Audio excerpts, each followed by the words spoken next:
All right, we will start our post-qualifying press conference. We welcome back Carl Edwards, driver of the number 99 Geek Squad Ford, who qualified second for Sunday's Pure Michigan 400. Carl, welcome back. Talk a little bit about that qualifying Good run. to be back. It was that was a good lap. I'm surprised how fast Mark's lap was. Our lap was pretty good, so Mark really stepped it up. It was a great lap for him. But we had Ryan Friedlinghouse and his wife Megan are here, and that was cool to have them down on the line.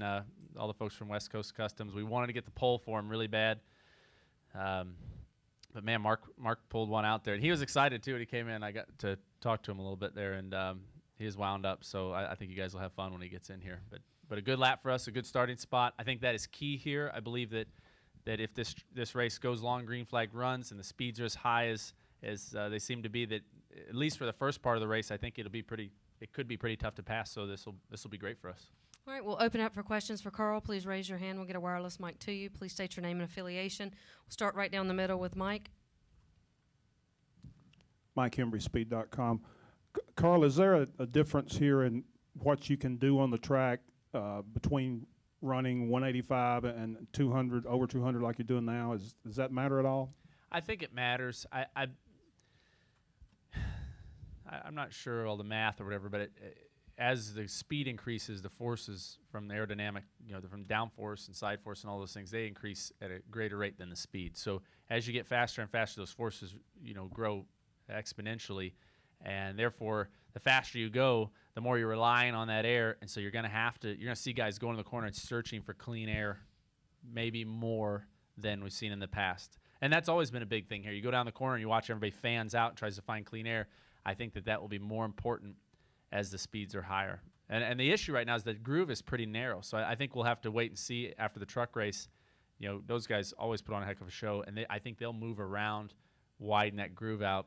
And even throughout our race on Sunday, I think the groove will change, and you'll see guys using different strategies to move forward. But if they were to drop the green right now, everyone would line up, and it would be a little while, I think, before people would start being able to pass.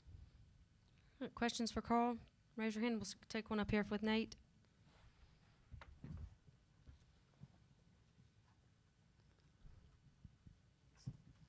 Nate Ryan, USA Today. Carl, it's looking at the stats here. It's Mark's third start in 8 races. And does anything he does surprise you? I mean, does it surprise you that he can just come out and there's no rust, he just shows up and bang, he's that fast? So in the last 8 races, he's only participated in 3 of them.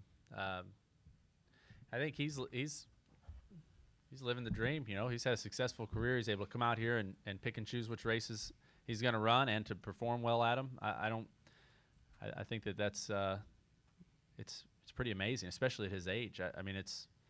He's an inspiration for me as to how well you can do for such a long period. I have Mark Martin toys when I was a little kid, and here he is.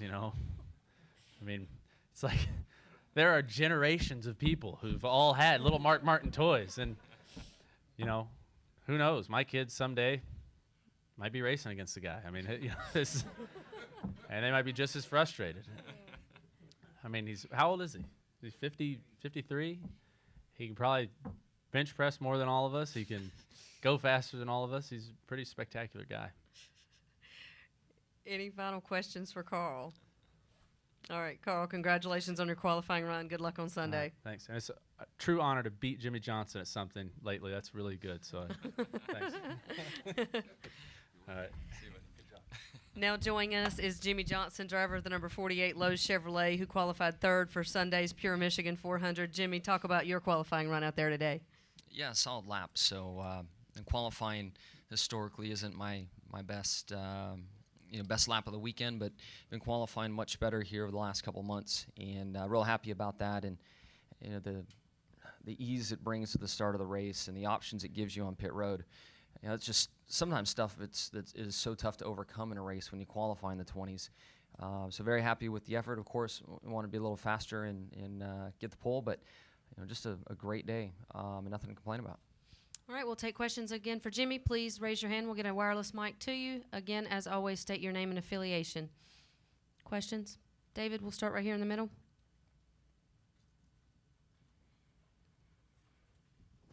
David Carville, NASCAR.com. Slightly off topic, you got to drive the Volt yesterday and go by the plant and everything. Can you talk about how much stuff like that is a part of the Michigan experience, given how closely the manufacturers are tied to this racetrack?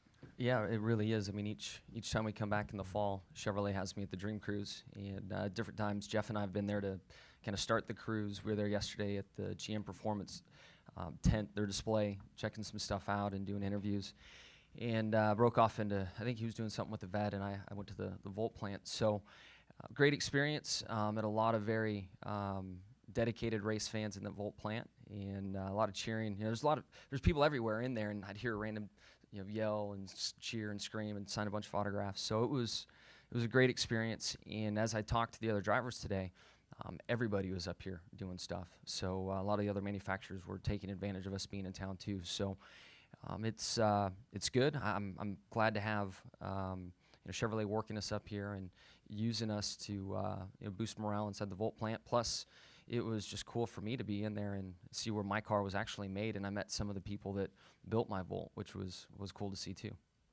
All right, we'll take our next question from Bob. I'm Bob Packer, Sporting News. I mean, you were Mark's teammate for a few years, and I mean, what do you think keeps him going? And this is his 4th pole this year. What makes him so fast just in qualifying on that one lap, finding that speed? Well, what keeps him going is his love for the sport. He is a racer through and through, and he's attempted to walk away at least once. I mean, I remember the big farewell tour that they had, and shirts and hats and everything made for him to retire, and he couldn't do it. So I think that just tells us all how much racing means to him and defines him and is a part of him. So that's what keeps him going. And then we all know about his dedication to fitness, nutrition, and I think that keeps him sharp and on top of his game at 53 years old. And I can't take out the fact that the guy has a ton of raw talent, and that's why he is Mark Martin. But at this stage of his career and to run a limited schedule, to be 53, I really look at it and say what he has done in the last 15, 20 years from a physical fitness standpoint and nutrition standpoint is what keeps him sharp today and keeps him out there going fast. Additional questions for Jimmie? Okay, we'll take one over here from Mike.